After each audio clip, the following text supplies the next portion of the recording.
Dear friends and family, by the time you receive this letter, I will be dead. Those of you attending this service are sitting quietly, holding a beautiful paperweight, a gift from the collection, which in life had been my pride and joy. You turn the paperweight over in your hands, look deep inside, and you ask, what is death like? By this time, I certainly know the answer to that question, but I'm unable to give the details. But just know that one day I will meet you upon the grassy plains of heaven, where with the exception of Randy Sykes and Annette Kelper, I will be tickled to embrace you and catch up on all the news. When the time comes, I probably won't be too thrilled to see my mother either, but we'll just have to cross that bridge when we come to it. If my instructions weren't followed the way I wanted them to be, see attached instruction envelope number 1. This letter is being read to you from the pulpit of the Simple Shepherd Church of Christ by my best friend, Eileen Mickey. Hi, Eileen. Who is wearing the long-sleeve Lisa Montino designer dress I left behind that always looked so good on me. Eileen, I hope you either lost some weight or took it out some on the sides because you're not going to be able to breathe. Also remember it needs to be dry cleaned. I know how your family loves to skimp, but please do not listen to what they say about Woolite. Dry clean. Most of you are probably wondering why I did it. You're asking yourselves over and over again, what could have driven Trish Moody to do such a thing?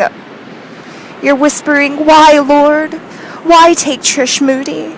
Trish was a ray of bright sunshine, always doing things for other people, always so up, so perky, so full of love. Pretty, too. Just as smart and just as pretty as they come.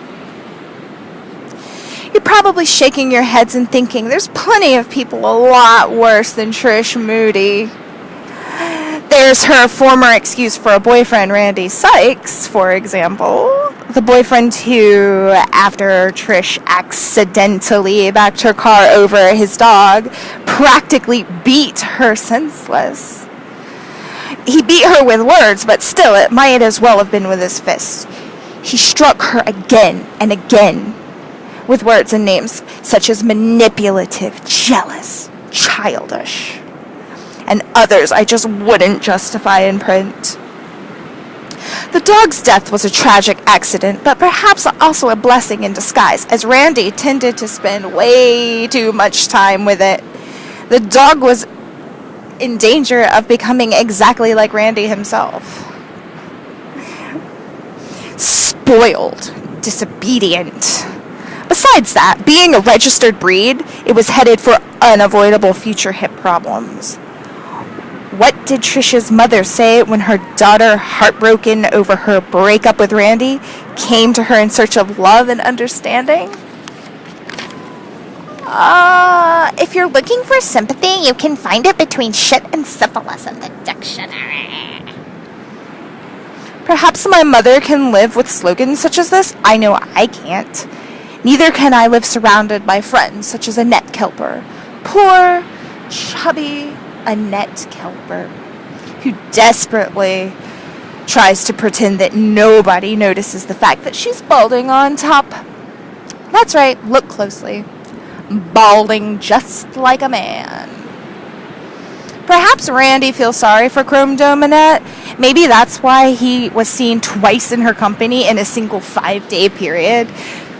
Seen standing together in the parking lot of the Burger Tabernacle, her home away from home. And seen huddled together laughing on the escalator of the Crabtree Valley Mall. Annette was supposed to be my best friend, who secretly wanted and coveted everything I owned. Annette, always in my corner, the balding, chubby girl who said to me in the spirit of friendship, "You've got to loosen up a little, Trash. People aren't things that you can own and control and arrange and stay in a certain way.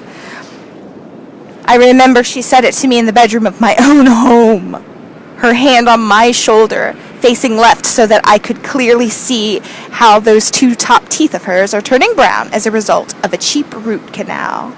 I remember feeling sorry for her. Is everyone on Earth as two-faced as Annette Kelper? Is everyone as cruel as Randy Sykes? I think not. Most of you, the loved ones I left behind, are simple, devoted people.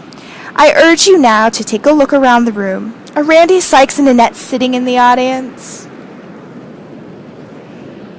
Are they shifting uncomfortably in the pew, shielding their faces with the 8x11 photograph of me I had reproduced to serve as a memento of this occasion? Eileen, read this part real fast before they have a chance to leave. Randy Sykes' dick is the size of my little finger, and that's when it's hard. And I'm not counting the nail, just the finger. He had sex 2 times with a boy at Camp Tickergonda when he was in junior high school. Maybe that explains why he loves it when somebody sticks their finger up his butt.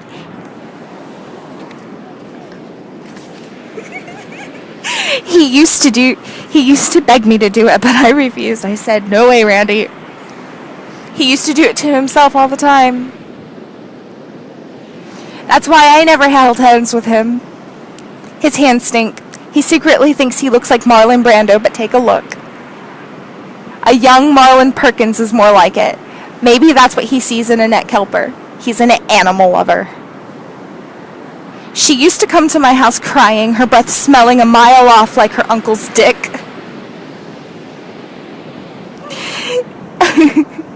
She said he forced her, but that's a lie, because you don't force whores, and that's what she is, a whore.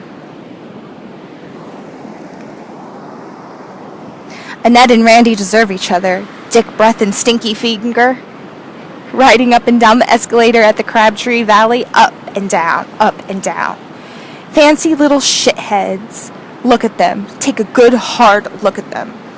It's their fault I'm dead. They are to blame. I urge you now to take those paperweights and stone them. Release your anger. The Bible says that it's all right to cast the first stone if someone is dead and telling you to do it, and I'm telling you now. Pretend the paperweights are stones and cast them upon the guilty. I've put aside my savings to pay for damages to the walls and windows. It's money I was saving for my wedding, and there's plenty of it, so throw. Throw. Hurt them the way they hurt me. Kill them. No one will hold you responsible. Kill them. Eileen, I'm going to allow a few minutes here because it might take a while for certain people to get into the swing of it. Pop in the cassette marked stoning and wait until both Randy and Annette are lifeless. Wait until everyone has finished with their paperweights, and then I want you to hand the microphone over to my mother. Watch the way she trembles and stutters, and remember every gesture as if you were me.